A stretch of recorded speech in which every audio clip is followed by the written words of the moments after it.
Hello बच्चों, स्वागत है आपका अपने YouTube channel APS science Kathumar में।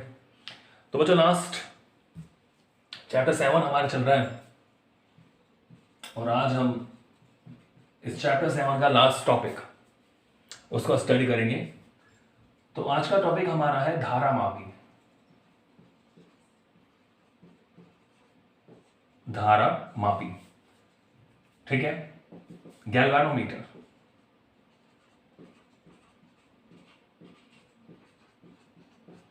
धारा मापी यानी गैल्वेनोमीटर। तो पहली बात तो यह है कि धारा मापी क्या है और ये क्या करता है। तो धारा मापी एक उपकरण होता है, एक इंस्ट्रूमेंट है, इक्विपमेंट है, एपरेटस है, एक यंत्र है। धारा मापी क्या एक उपकरण है जिसकी सहायता से हम क्या करते हैं। देखो, ये है एक, मैं इसको लिख देता हूं ताकि आपके खोपड़ी में समझ में आ जाएगा। यह एक उपकरण है। क्या है? उपकरण, एपरेटस है जिसकी सहायता से धारा का संसूचन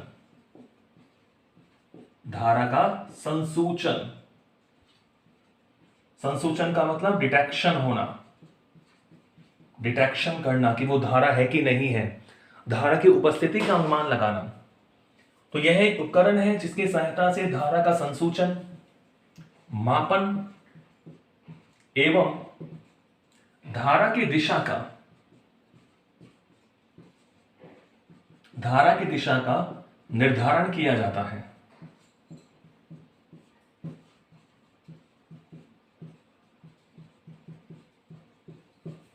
धारा की दिशा का निर्धारण किया जाता है। तो धारा मापी एक उपकरण होता है जिसकी सहायता से धारा का संसूचन कर सकते हैं कि भाई परिपथ में धारा है कि नहीं है, तो हम धारा मापी से चेक कर सकते हैं। धारा का मापन कर सकते हैं कि परिपथ में कितनी धारा बह रही है, और धारा की दिशा कि परिपथ में धारा किस दिशा में बह रही है। परिपथ में धारा क्लॉकवाइज बह रही है या एंटी क्लॉकवाइज बह रही है, यानी दक्षिणावर्त या वामावर्त दिशा में बह रही है। तो धारा की दिशा का हम इससे क्या कर सकते हैं, निर्धारण कर सकते हैं। अब देखो बच्चों, जो धारा मापी है, ये जो धारा मापी होता है वो दो प्रकार का है। धारा मापी, चलो मैं नीचे लिख देता हूं।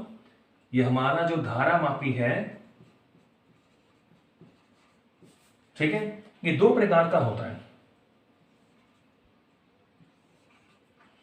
पहला इसका जो प्रकार है उसका नाम है चल कुंडली धारा मापी।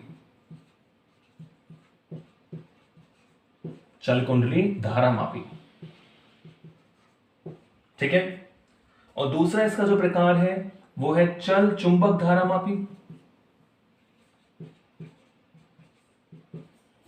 चल चुंबक धारा मापी।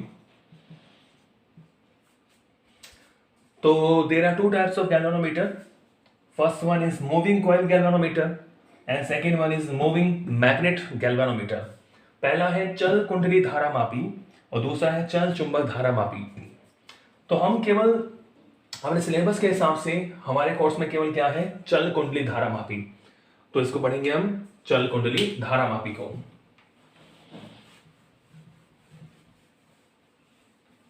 देखिए, तो जो पहला इसका प्रकार है उसी को हम स्टडी करेंगे। तो क्या नाम है इसका, चल कुंडली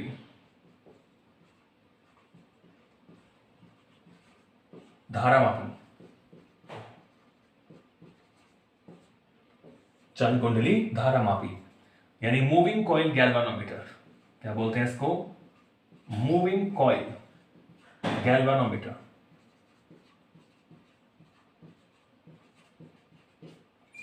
देखो, नाम से स्पष्ट है, चल कुंडली धारा मापी यानी इस प्रकार के धारा मापी में जो कुंडली होती है वो चलायमान होती है, यानी कुंडली गति करती है, दोलन करती है, ठीक है ना। चल कुंडली धारा मापी यानी इस धारा मापी में कुंडली जो है, कुंडली होती है वो मूविंग अवस्था में होती है, यानी गतिशील होती है, ठीक है।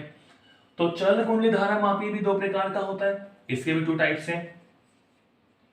पहला इसका जो प्रकार है वो है निलंबित कुंडली धारा मापी। निलंबित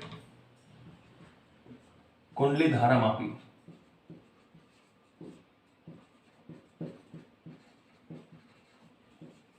और बच्चों दूसरा इसका जो प्रकार है वो है कीलकित कुंडली धारा मापी। तो केवल डिजाइन का अंतर होता है। दूसरा है कीलकित कुंडली धारा मापी।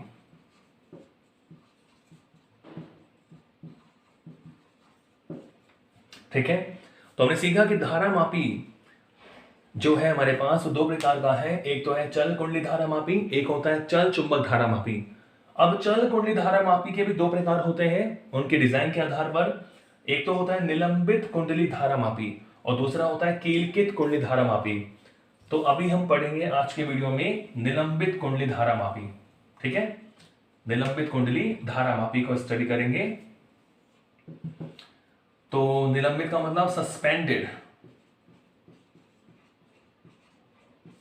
Suspended coil galvanometer.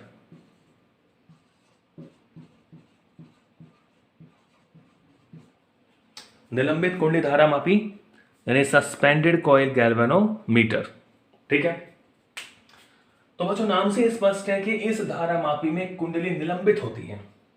कुंडली कैसी होती है? निलंबित। तो सबसे पहले इसका हम देखेंगे कंस्ट्रक्शन, यानी किस तरह का होता है ये कंस्ट्रक्शन, इसकी रचना कैसी होती है उसको पढ़ें। कौन कौन से भाग होते हैं इसमें उसको स्टडी करेंगे। तो निलंबित कुंडली धारा मापी, तो देखिए इस धारा मापी में किस प्रकार से हम बनाते हैं। देखो, तो देखिए बच्चों,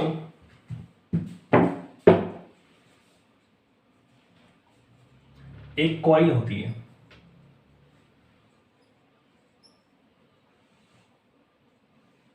एक आयताकार कुंडली होती है।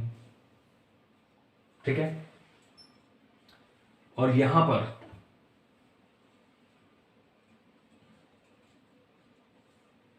एक होती है लोहे की क्रॉड रख देते हैं।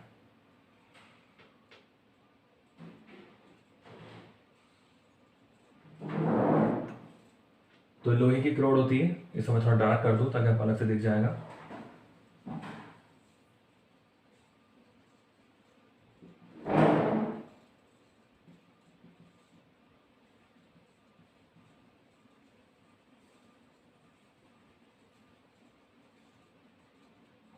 ठीक है, तो ये लोहे की क्रॉड है। चुंबकीय क्षेत्र को बढ़ाने के लिए हम एक यहां पर लोहे की क्रॉड रखते हैं और कुंडली टच नहीं करती इस क्रॉड को। ठीक है, ये आप समझ जाना, इस तरह हमने इसको, ये लोहे की क्रॉड है। तो चलो ये लोहे की क्रॉड हो गई। एक फ्रेम होता है, उस फ्रेम पर हम कुंडली को लपेटते हैं। तो चलो इसे फ्रेम अगर अपन माने तो मैं इस तरह इसके आउटर में हम कुंडली बनाएंगे।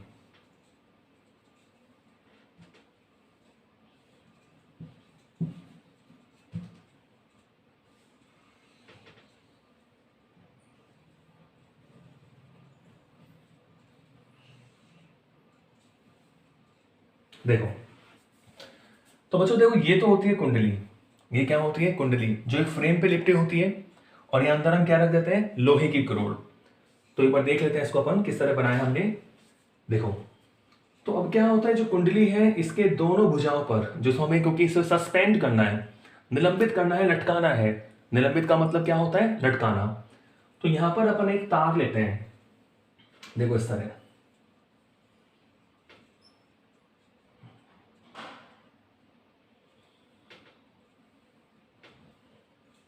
इसके दोनों जो भुजाएं हैं,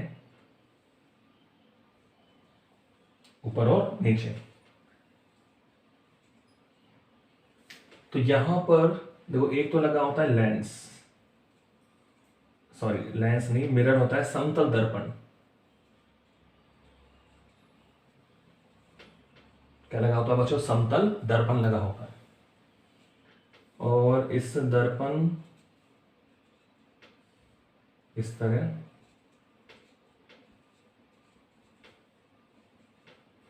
देखिए, तो ये तो होता है, देखो समतल दर्पण होता है, एक मिरर होता है, और इसको हम एक तार लेते हैं। देखो, एक तार लेते हैं यहां से,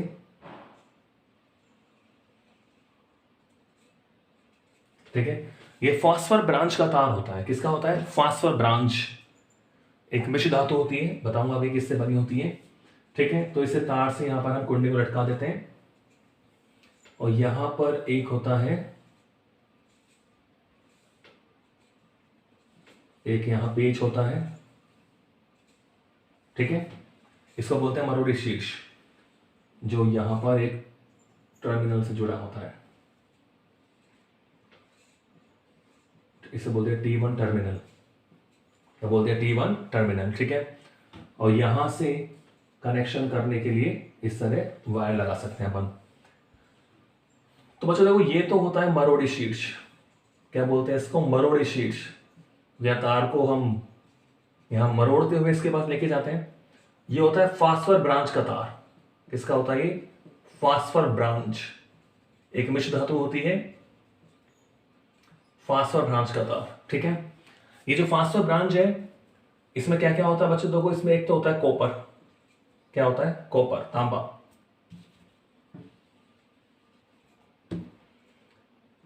एक तो होता है इसमें बच्चों कॉपर। ठीक है, और लगभग मान के चलिए आप 3.5 से 10% इसमें टिन धातु होती है और इसमें 1% फास्फोरस होता है।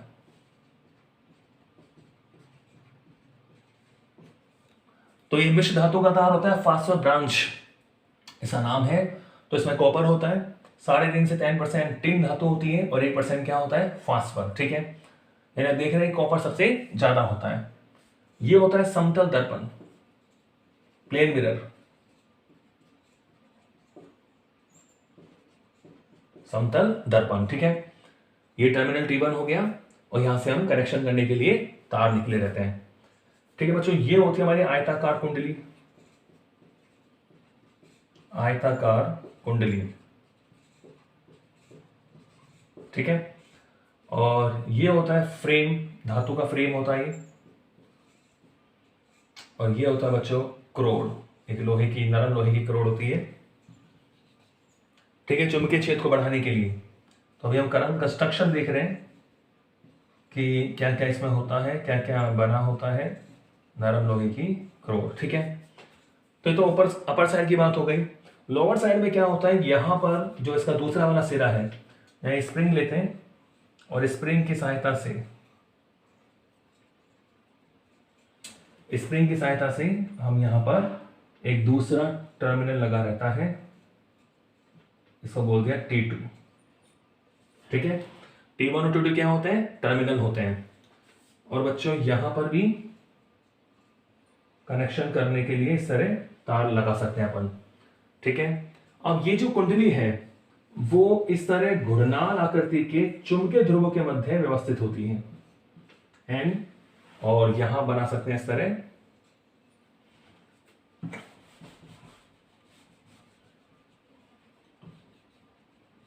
इनको अपन बाद में कहीं और लिख देंगे भी। ठीक है, तो ये जो कुंडली होती है वो इस तरह घूर्णन आकृति, ये विशेष प्रकार के चुंबकीय ध्रुव है, घूर्णन आकृति के चुंबकीय ध्रुवों के मध्य ये क्या होती है? व्यवस्थित होती है, यानी गति करती है।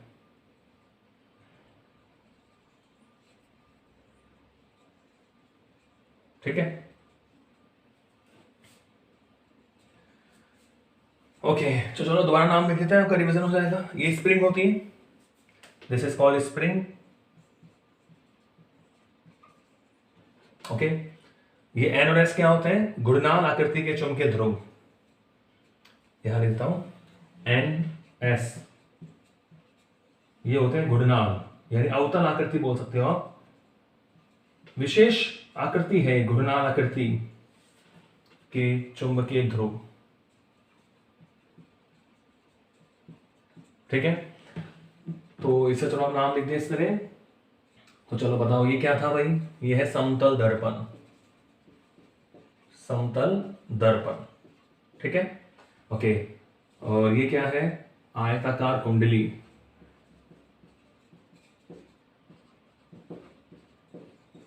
आयताकार कुंडली, क्लियर है? और ये क्या है भाई? कुंडली किस में लपेटी होती है? एक धातु का फ्रेम होता है, धातु फ्रेम। और ये क्या है, नरम लोहे की क्रोड।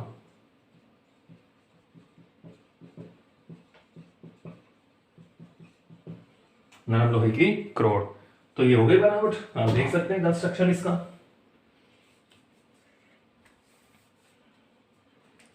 ओहो, ये तो आपको दिख नहीं रहा, क्या चक्कर है।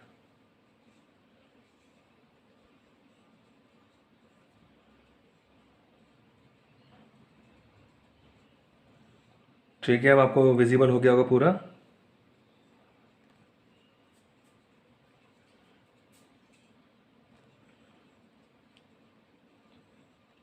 दिख रहा होगा पूरा आपको। अब ठीक है, तो सब दिख रहा है ना आपको, देखो इसमें। ओके, तो ये बच्चों इसकी बनावट है, इसका कंस्ट्रक्शन है। तो इसमें क्या होता है, कंस्ट्रक्शन की बात करें तो बिल्कुल सिंपल सी बात है। इसमें एक आयताकार कुंडली होती है। क्या होती है, एक आयताकार कुंडली। तो जिसको अपन किसी धातु के फ्रेम पर लपेटते हैं, ठीक है, और यहाँ अंदर क्या रखा होता है, लोहे की, एक नरम लोहे की क्रोड रखी रहती है।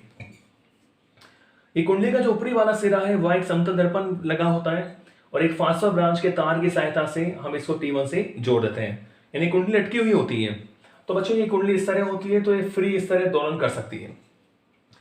ओके, तो यहां पर समतल दर्पण होता है, यहां फास्फर ब्रांच के तार की सहायता से इसको हम निलंबित कर देते हैं, ये होता है T1। ठीक है, तो यहां इसका मतलब है कि आप कनेक्शन कर सकते हो, बाहरी परिपथ को जोड़ सकते हो। ठीक है, ठीक है। नीचे वाला जो सिरा है, यहाँ पर एक स्प्रिंग की सहायता से इसको हम किससे जोड़ देते हैं, T2 की सहायता से जोड़ देते हैं, तो कुंडली लटकी होती है। तो कहने का मतलब ये हुआ कि इस कुंडली को दो शक्तिशाली जो घूर्णन आकृति के चुंबकीय ध्रुव है उसके मध्य हम रख देते हैं।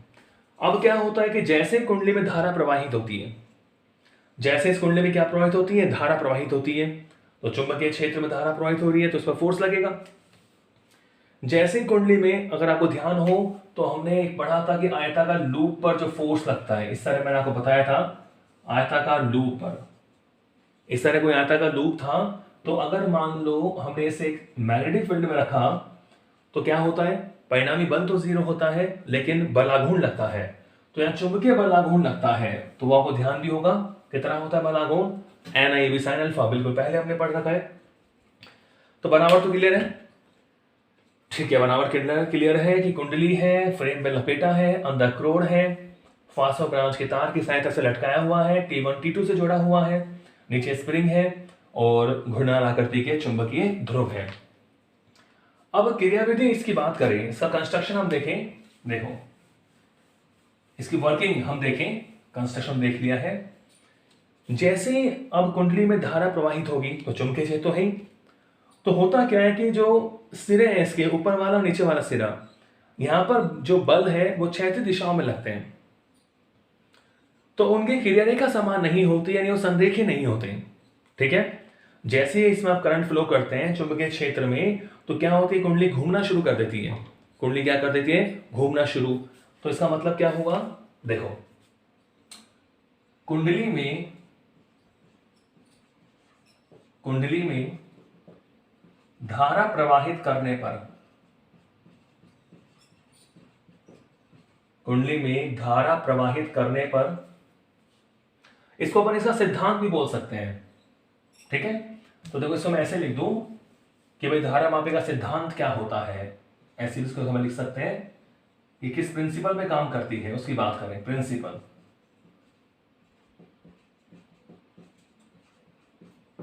प्रिंसिपल तो क्या लिख सकते हैं अपन कि देखो, यदि कोई धारावाही कुंडली, यदि कोई धारावाही कुंडली चुंबकीय क्षेत्र में स्थित हो,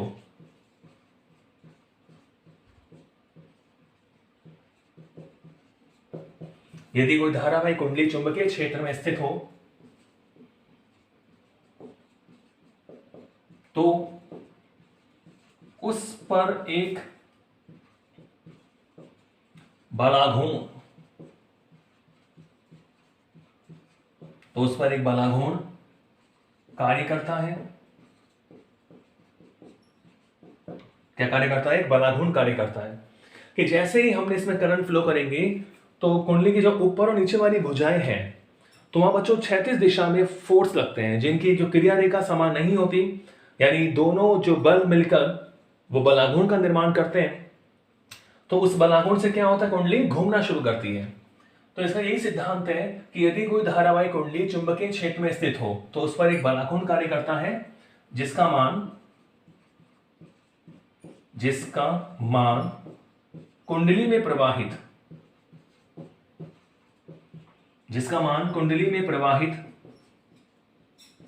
धारा के समानुपाती होता है।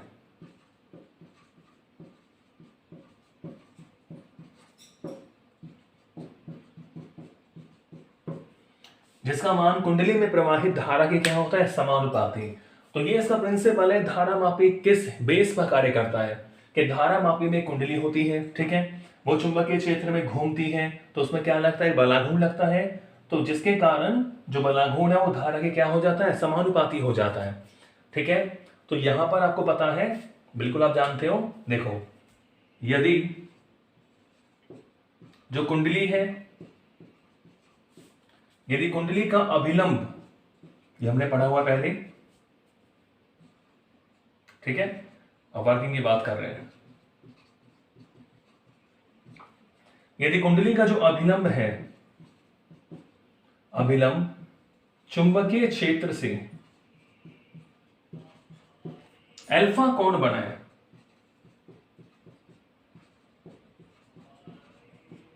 यदि कुंडली का अभिलंब चुंबकीय क्षेत्र से अल्फा कोण बनाए तो अब देखो जो कुंडली को घुमाता है, जो विक्षेपित करता है उसे, तो उसे मैं बोल रहा हूं अल्फा कोण बनाए तो विक्षेपक बलाघूर्ण,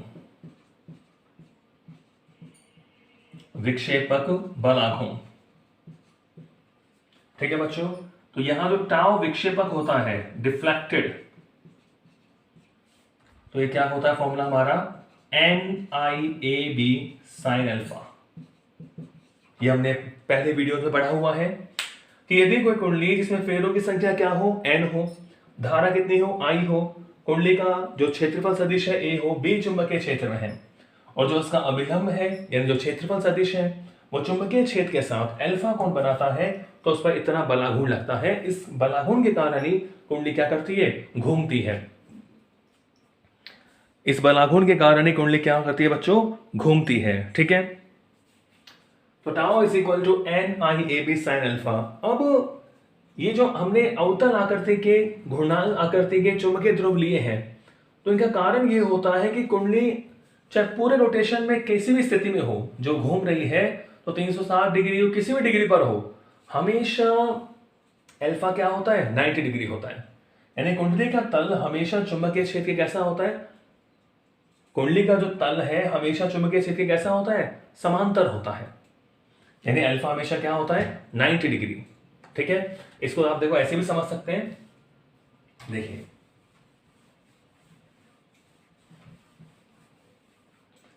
ये जो हम स्तर है चुंबकीय ध्रुव लेते हैं,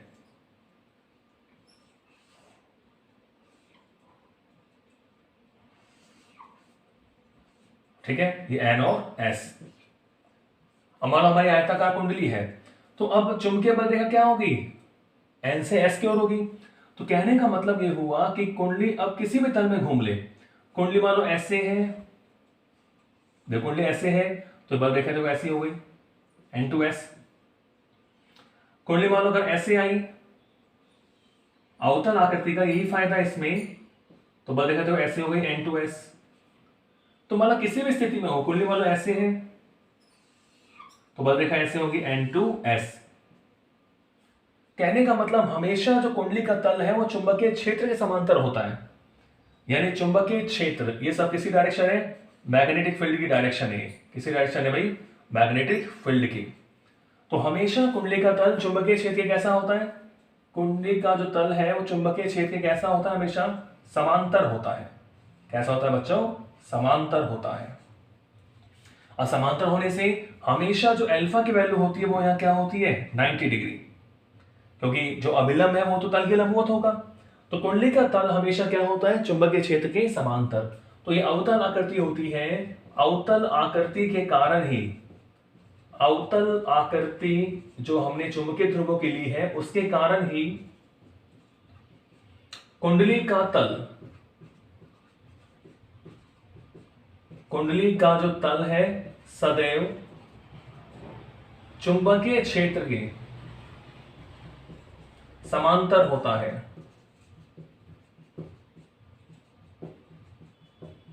क्या होता है बच्चों? समांतर होता है। ठीक है, तो हमारी जो इक्वेशन 1 थी, इक्वेशन 1 से जो हमारा विक्षेपक बल आघूर्ण था कि हमने कुंडली में जो धारा प्रवाहित करी, उस धारा प्रवाहित होने के कारण कुंडली पर एक बलाघूर्ण लगता है जिसके कारण वो रोटेट करती है। तो टाउ विक्षेपक क्या था? NIAB sin alpha. ठीक है, तो ये अल्फा की वैल्यू यहां क्या हो जाएगी? 90 डिग्री। तो बच्चों टाउ विक्षेपक डिफ्लेक्टेड की वैल्यू क्या आएगी? NIAB। ठीक है, equation number first. Since alpha क्या है बच्चों? 90 डिग्री, तो यहां से साइन अल्फा क्या हो जाएगा? 1। तो ये हो गया विक्षेपक बलाघूर्ण NIAB। क्लियर है? तो अभी तक हमने क्या सीखा कि जैसे हम कुंडली में धारा प्रवाहित करते हैं, ठीक है, वही लूप बन गया एक तरीके से, तो कुंडली पर एक बलाघूर्ण लगता है। ठीक है, उसका फॉर्मूला हमें पता है कि टाउ विक्षेपक, मैं उसे बोल रहा हूं विक्षेपक बलाघूर्ण NIAB sin अल्फा। अब होता क्या है बच्चों, जैसे जैसे कुंडली घूमेगी तो ये जो तार है ये फास्फर ब्रांच का तार, ठीक है, प्रत्यास्था गुणांक इसका ज्यादा होता है, इसलिए इसको काम लेते हैं फास्फर ब्रांच को। तो ये जो तार है, ये जो स्प्रिंग है, इनमें ऐठन उत्पन्न होती है। क्या उत्पन्न होती है? ऐठन। क्योंकि कुंडली के साथ साथ ये भी घूमते हैं, कुंडली के साथ साथ ये भी घूम रहा है, दर्पण भी घूम रहा है। तो कहने का मतलब ये हुआ, जैसे जैसे कुंडली घूमेगी तो इस पर क्या उत्पन्न होगी? ऐठन। भाई कोई आपने तार बांधा हुआ है, बीच में आपके पास कोई इस तरह कुंडली है लटकी हुई है, तो जैसे जैसे ये घूमेगी तो ये जो तार बंधा हुआ है इसमें क्या उत्पन्न होगी? ऐठन उत्पन्न होगी। तो प्रत्यास्था के कारण एक और बलाघूर्ण लगता है कुंडली पर, उसे बोलते हैं प्रत्ययन बलाघूर्ण। क्या बोलते हैं बच्चों? प्रत्ययन बलाघूर्ण। तो देखो उसे भी देखें अपन, यह ऐठन बलाघूर्ण में बोल देते हैं। तो इस लाइन को मैं लिख देता हूं कि कुंडली के घूर्णन से, कुंडली के घूर्णन से फास्फर ब्रांच के तार एवं स्प्रिंग में ऐठन उत्पन्न होती है। ऐठन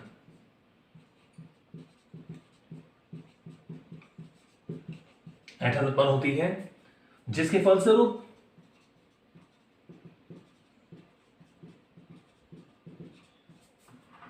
एक प्रत्यानयन बलाघूर्ण जो प्रारंभिक दिशा में लगेगा, जिसके फलस्वरूप एक रीस्टोरिंग फोर्स ऑफ मोमेंटा, जिसके फलस्वरूप एक प्रत्यानयन बलाघूर्ण, इसको और क्या बोल सकते हैं? ऐठन बलाघूर्ण।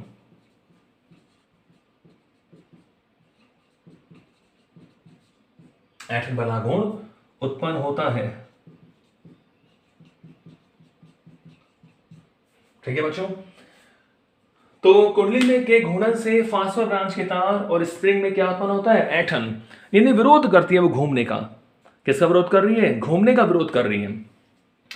तो अब ये जो ऐठन बलाघूर्ण है, वो कुंडली में जो विक्षेप उत्पन्न हुआ है, कुंडली के साथ साथ दर्पण भी घूमता है, तो जो दर्पण का विक्षेप है वही किसका विक्षेप होगा? कुंडली का विक्षेप होगा। तो अब ये जो ऐठन बलाघूर्ण है, टाउ ऐठन, इसे अगर मैं बोल दूं टाउ ऐठन, ये कुंडली में उत्पन्न विक्षेप के समानुपाती होता है। फाई क्या होता है? कुंडली में उत्पन्न विक्षेप, कुंडली में विक्षेप क्या होता है? ये फाई। समझ रहे हो? जैसे कुंडली घूमेगी दर्पण भी घूमेगा, तो ये कितना घूमा, मान लो फाई एंगल से घूम गया, तो जो ऐठन बलाघूर्ण है वो फाई कोण के समानुपाती होता है। तो बच्चों यहां से जो ऐठन बलाघूर्ण है, समानुपाती का चिन्ह हटेगा तो एक कांस्टेंट आएगा k फाई। टाउ ऐठन is equal to k phi and equation number 2। k ये समानुपाती स्थिरांक है, इसका नाम है, इसको हमने बोल दिया धारा मापी का स्थिरांक, कांस्टेंट ऑफ गैल्वेनोमीटर। क्या बोलते हैं इसे? धारा मापी का स्थिरांक या परिवर्तन गुणांक भी बोल देते हैं इसको। क्या बोलते हैं? परिवर्तन गुणांक। तो टाउ एटन इज इक्वल टू K5। तो K यहां क्या होता है? धारा मापी का स्थिरांक या परिवर्तन गुणांक। ठीक है। अब देखो ये जो घुमा रहा है विक्षेप बलाकोण, इसका विरोध कौन कर रहा है? एटन बलाकोण। तो बच्चों साम्य अवस्था में क्या होगा? साम्य अवस्था की बात करें, देखो साम्य अवस्था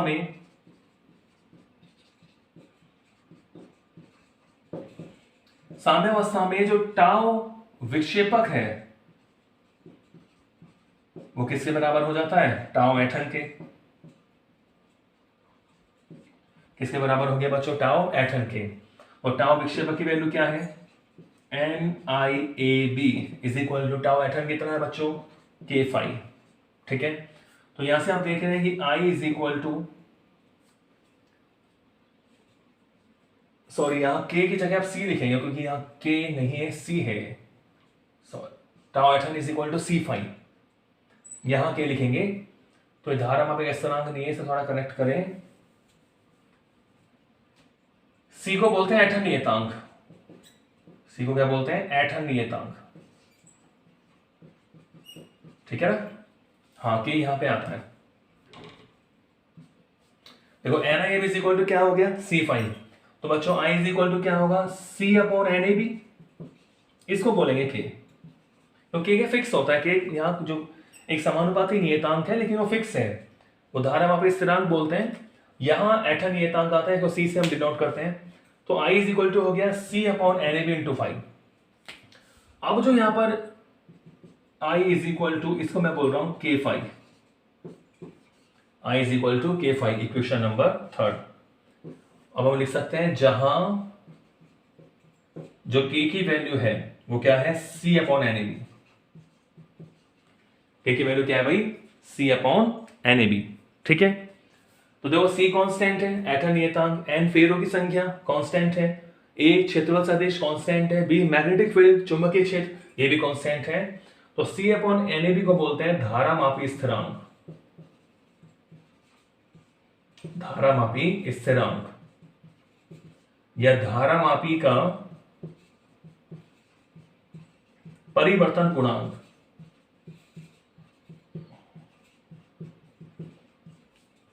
क्या बोलते हैं भाई? धारा मापी का परिवर्तन गुणांक। तो K की वैल्यू आप ध्यान रखें C अपॉन NAB। तो I इज इक्वल टू क्या होता है बच्चों? K5। ठीक है। तो K की वैल्यू अब जानते हैं C अपॉन NAB। ठीक है। तो ये फॉर्मूला हो गया हमारे पास I is equal to K5, K होता है C अपॉन NAB, धारा मापी स्थिरांक या धारा मापी का परिवर्तन गुणांक।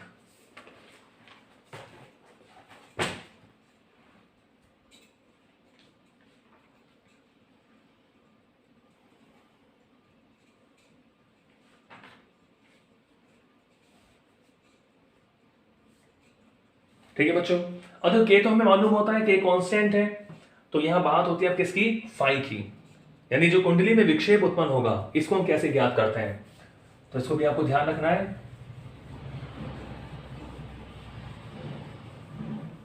देखिए तो हमारे पास क्या गया था कि I is equal to K5 या C अपॉन NAB इंटू में 5। तो यहां तक हम पहुंच चुके थे। अब देखिए, अब ये तो हमें मालूम होता है कि C एटन नियतांक है, वो हमें मालूम होता है। N फेरों की संख्या, A क्षेत्रफल सदिश हम निकाल सकते हैं, B क्षेत्र हमें पता होता है। तो डिपेंड करता है फाई। तो देखो यहां जो फाई का मान है, यहां फाई का मापन जो है वो करते हैं लैंप स्केल व्यवस्था से। ये एक प्रोसेस होता है जिसकी सहायता से अपन फाई का मान ज्ञात करते हैं। ठीक है। तो अब हायर क्लासों में जब आप फिजिक्स से प्रैक्टिकल करोगे तो इसको आप यूज करोगे। यहां फाई का मान लैंप यानी प्रकाश के लिए, स्केल यानी विस्थापन के लिए, या फाई का मान लैंप स्केल व्यवस्था से ज्ञात करते हैं, व्यवस्था से ज्ञात करते हैं। ठीक है। अब व्यवस्था क्या होती है? देखो अगर मान लो जैसे हमने धारा प्रवाहित करी और जो हमारा दर्पण है वो फाई कोण से विक्षेपित हो गया। देखो यदि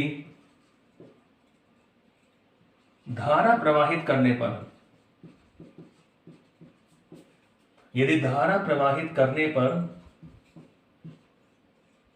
कुंडली या क्या बोल दूं मैं, दर्पण, तो दोनों में विक्षेप समान आएगा, क्योंकि कुंडली के घूमने के साथ साथ दर्पण भी घूमता है, लोहे की किरण नहीं घूमती है। यदि धारा प्रवाहित करने पर कुंडली या दर्पण में उत्पन्न विक्षेप फाई है, तथा इस स्थिति में, मतलब जब दर्पण में कितना विक्षेप है, फाई, तथा इस स्थिति में हम कोई प्रकाश किरण डालें लंबवत, तथा इस स्थिति में लंबवत प्रकाश किरण के आपतित होने पर, इस वाले केस में अगर हम कोई प्रकाश किरण डालते हैं, मतलब जो दर्पण फाई कोण से विक्षेपित है, मतलब हमने दर्पण को फाई कोण से घुमा दिया, तो आपको पता है कि दर्पण से होता है परावर्तन, और छोटी क्लासों में आपने पढ़ा है कि अगर आप दर्पण को फाई कोण से घुमाओगे तो परावर्तित किरण 2 फाई कोण से घूम जाती है। फाई है तथा इस स्थिति में लंबवत प्रकाश किरण के आपतित होने पर, ऐसे लिख दूं मैं, लंबवत प्रकाश किरण को आपतित करने पर जो परावर्तित किरण है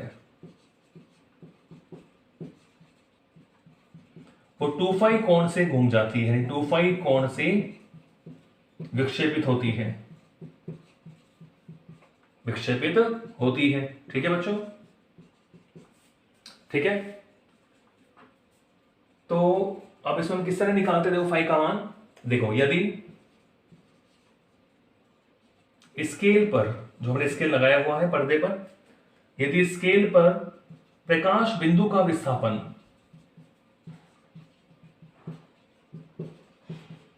स्केल पर प्रकाश बिंदु का विस्थापन स्मॉल डी हो, ठीक है, आपको ध्यान रखना है, स्मॉल डी का मतलब प्रकाश बिंदु का विस्थापन स्मॉल डी हो, तथा दर्पण से स्केल के मध्य, जैसा आप देखोगे सब लिखा मिलेगा आपको पीडीएफ फाइल में, तो वहां से भी आप पढ़ सकते हो ढंग से, तथा दर्पण से स्केल के मध्य, स्केल के मध्य जो लंबवत दूरी है वो क्या बच्चों, कैपिटल डी हो, तो लोग किस तरह निकालते हैं। कहने का मतलब ये हुआ कि सपोज करो ये हमारे पास कोई बिंदु था प्रकाश, और ये 2 फाई कोण से घूम गया, अब पॉइंट यहां पे आ गया, ठीक है, परावर्तन होने के बाद, तो अब ये घुमाने से ये विस्थापन कितना हुआ, स्मॉल डी, और ये कैपिटल डी, लंबवत दूरी हो गई, और ये एंगल कितना बना रहा है भाई, 2 फाई का एंगल बना रहा है, कितना एंगल बना रहा है, 2 फाई का, ठीक है। तो डी हो तो बताओ tan 2 फाई कितना आएगा,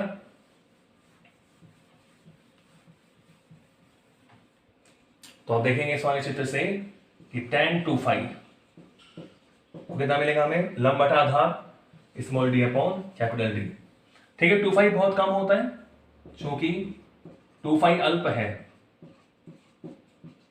ठीक है, इसलिए हम tan 2 फाई को अबाउट इक्वल किसके बराबर लिख सकते हैं, 2 फाई के, तो यहां से बच्चों 2 फाई इज इक्वल टू क्या आ गया, डी अपॉन कैपिटल डी, तो यहां से बच्चों फाई इज इक्वल टू क्या मिल जाएगा, डी अपॉन 2d, तो फाई की वैल्यू हम यहां रख सकते हैं। देखो आई इज इक्वल टू क्या मिलेगा, I is equal to C upon N A B, और फाई की वैल्यू क्या आ गई, डी अपॉन 2d,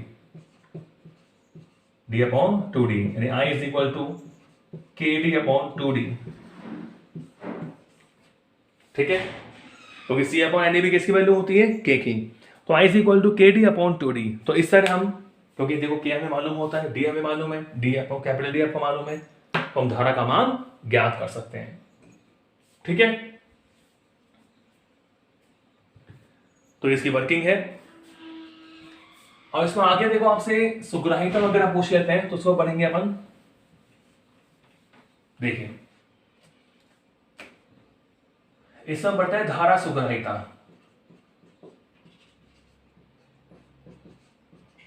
क्या पढ़ते हैं बच्चों? धारा सुग्राहिता। धारा सुग्राहिता को अपन एसआई से शो करेंगे, ठीक है। करंट सेंसिटिविटी बोलते हैं इसको, करंट सेंसिटिविटी। तो धारा सुग्राहिता का मतलब क्या है?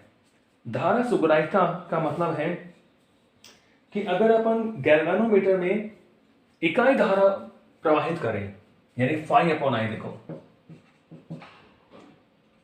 इकाई धारा प्रवाहित करने पर जो उत्पन्न विक्षेप है वही क्या होता है? धारा मापी की सुग्राहिता या धारा सुग्राहिता बोलते हैं। तो भाई जितनी कम धारा प्रवाहित करने पर विक्षेप ज्यादा आएगा तो उसकी सुग्राहिता क्या होगी? ज्यादा। कोई धारा मापी आपके पास है, अगर उसमें कम धारा प्रवाहित करने पर विक्षेप ज्यादा आता है दूसरे धारा मापी की तुलना में, तो वो ज्यादा सुग्राही होगा। तो धारा सुग्राहिता का मतलब क्या होता है? धारा मापी में एकांक धारा प्रवाहित करने पर, धारा मापी में एकांक धारा प्रवाहित करने पर उत्पन्न विक्षेप को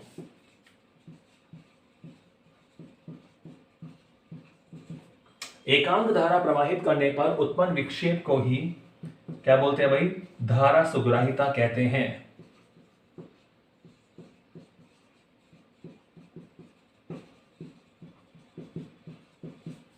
क्या कहते हैं? धारा सुग्राहिता कहते हैं, यानी SI is equal to φ/I, ठीक है। तो ये आपको पता ही है कि SI इज इक्वल टू क्या था भाई?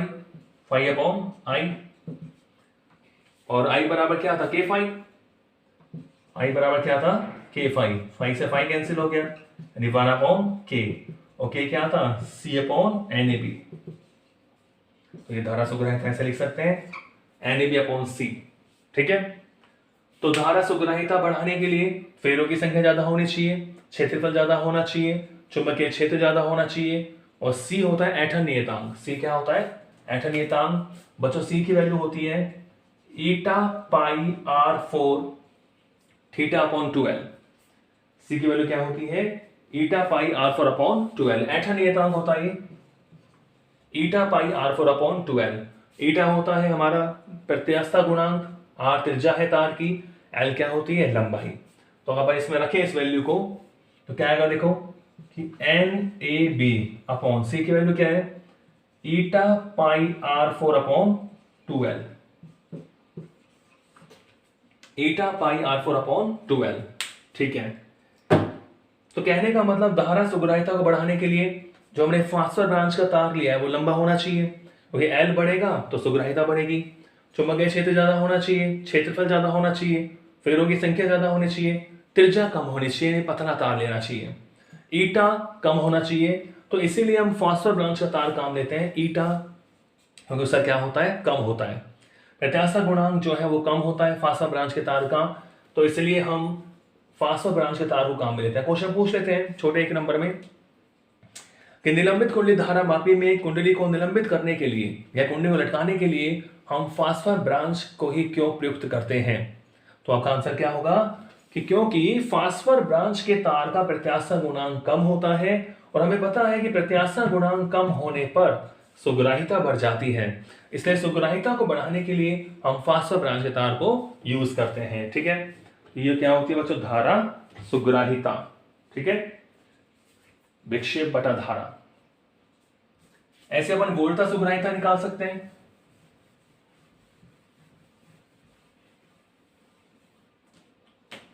धारा सुग्राहिता ऐसे क्या निकाल सकते हैं? वोल्टा सुग्राहिता।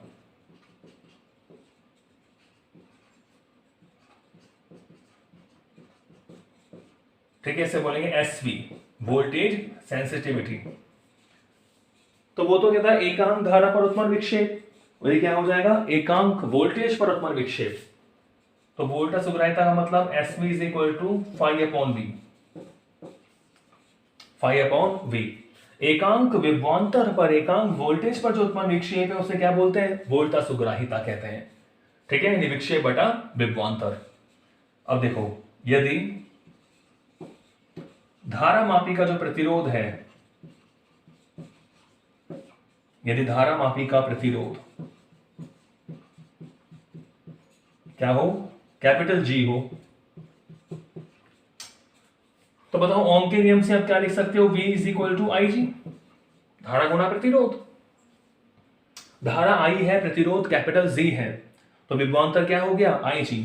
तो देखो क्या बनेगा हमारा SV, तो भाई SV is equal to 5/IG, ठीक है।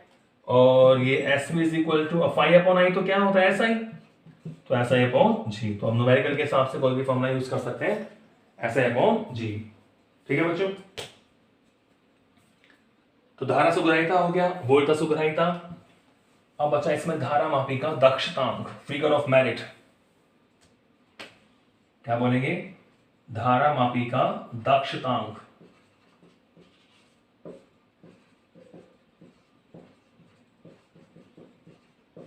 Figure of merit.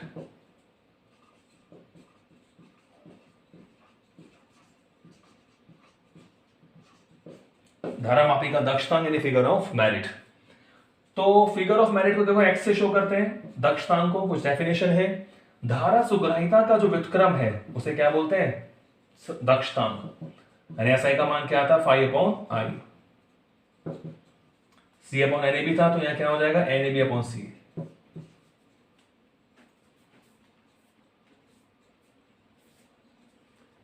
सॉरी, ये तो क्या हो गया, तो C/NAB, K की वैल्यू क्या आती है, C/NAB। तो ये हो गया बच्चों धारा मापी का दक्षतांक, ठीक है। धारा सुग्राहिता के व्युत्क्रम को क्या बोलते हैं, दक्षतांक बोलते हैं, फिगर ऑफ मेरिट। तो सुग्राहिता जितनी कम होगी उतना दक्षतांक ज्यादा होगा। तो SI का मतलब क्या होता है, 5/I, और 5/I होता है 1/K, तो K ऊपर चल जाएगा, और K की वैल्यू क्या होती है, C/NAB, ठीक है। तो आज हमने पढ़ा धारा मापी का पहला प्रकार चल कुंडली धारा मापी, और उसमें भी हमने पढ़ा निलंबित कुंडली धारा मापी। अब इसमें एक और बचा हुआ है कीलकित कुंडली धारा मापी, वो पढ़ेंगे नेक्स्ट वीडियो में, ठीक है। Thank you.